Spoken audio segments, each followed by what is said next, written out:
New at 4:30, we are starting to digest the results of Virginia's primary election. The matchups are now set for two big congressional races in our area. So we wanted to get in-depth perspective on those candidates and the issues that they'll likely tangle over. Let's welcome in Susan Swecker, the chair of the Virginia Democratic Party, and Rich Anderson, the chair of Virginia Republicans. So, Susan, to you first. Congresswoman Jennifer Wexton stepping aside from her Northern Virginia seat. State Senator Suhasoo Romanian won his primary, so he's the Democratic nominee.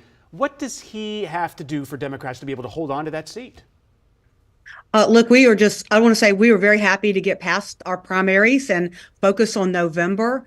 We're very proud of Senator Subramanian, who was endorsed by Congresswoman Wexton. He's really been a rising star. And I expect that he will be talking just like the rest of our Democrats all across the Commonwealth about the dangers of continuing, of the Dobbs decision and limiting a woman's right to make her own healthcare choices. Everything else that is at stake with running against MAGA Republicans up and down the ballot. All right, Rich, same question for you. We wanted to talk about Republican tech executive Mike Clancy. He ran a campaign promising, stronger border policies, reining in government spending. Can you shed some light here? Why is he the candidate who you believe can flip the seat? Well, I trust the judgment of the Republican voters of the 10th Congressional District. There was a four-way race. He won with 64% of the vote. So the district Republicans are pretty well unified behind Mike. Mike has a long lifetime of service in the uniform of the country, very substantive responsibilities.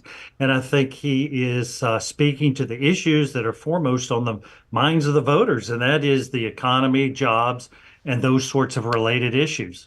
It's going to be a tight race in the 10th for sure. Rich, let's keep it with you for a second. We're going to talk about now the purplish I-95 corridor, which is likely going to decide Virginia's 7th district, Prince William, Stafford, Spotsylvania counties, sort of the key counties there in that corridor.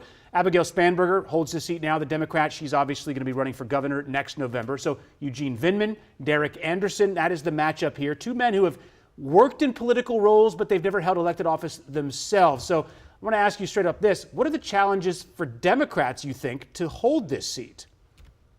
Well, I think the challenges for Democrats to hold the seat is that Derek Anderson, no relation to me whatsoever, is an excellent candidate. He likewise has served his country overseas, is a combat veteran. He brings great skills. He has also accumulated considerable skills in the private sector. Mr. Vindman, on the other hand, is new to the area. Some of his Democrat colleagues have underscored that, like nobody has heard of him and he hasn't been engaged in the affairs of his community or that district. So I think that Derek has a leg up and he's going to focus on the issues that are of importance. Again, the economy, jobs, those sorts of things that are just of paramount importance to Virginia voters today. All right. And Susan, for that 7th district, help us understand what issues do you think are going to dominate this particular race? Republicans have a good feeling they can flip this district in November, but I have a feeling you've got a counter to that. I always love being on with my friend Rich Anderson, and I just say, nice try. But look, our nominee, Vindman, racked up almost a 50%, very impressive role. I mean, these primaries are heated and people say things, but we're a party that's united around this fine man who, helped us, he is saving democracy. I mean, let's just remember it was he and his brother who brought to light the call that Donald Trump had with Putin about getting Zelensky. My mind has just left me. But anyway, he shared with their supervisors the Ukrainian call that Donald Trump had, about getting dirt on Joe Biden. I mean, and that led to the first impeachment. I think that's really important.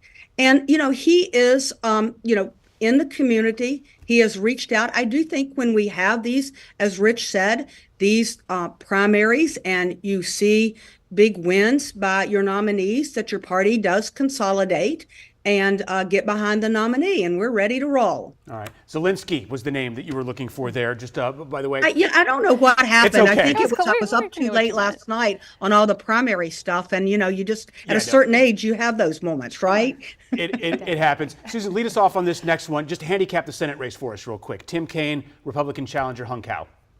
Man, are we grateful that Tim Kaine has stepped back up to run for re-election, and so proud he's been working all across the Commonwealth. We have a really great partner in Tim Kaine out here fighting for the things that matter to everyday Virginians, and that is, protecting a woman's right to choose, standing up for democracy, bringing jobs to Virginia, being supportive of, very transformational things with the Biden administration, the American Rescue Plan, and things like that. It have brought broadband to the Commonwealth and health and better health care. I mean, these are things that make difference in everyday people's lives that have seeped down to every piece of the Commonwealth. Sure. And we can't be happier to have him, running along with all of our other nominees. All right, Rich, same question to you. I wanted to talk about Hung Kao, 25 years in the Navy, and he says he's beginning a campaign to save the country that saved him. You have the final word here.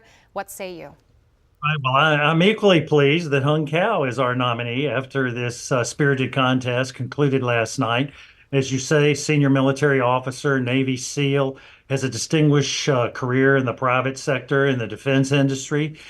He has a vision for Virginia. And just remember, we have a situation here in Virginia where our two major presidential party candidates are neck and neck, and that's going to have a benefit that's going to accrue to our down ballot candidates. And Hung is going to bring great energy. You'll see a very, very active campaign. Well, here's something I know that all of us can agree on. I hope all of the political conversations we have from now till November can be just this civil, just open dialogue and discussion. You were wonderful, both of you. Yeah. Susan Swecker. We disagree a lot, but we do like each other and respect each other. That's fantastic. We need to see more of that in this political climate. Susan Swecker with the Virginia Democratic Party, Rich Anderson, chair of the Virginia Republicans. Thank you both. Thank you both.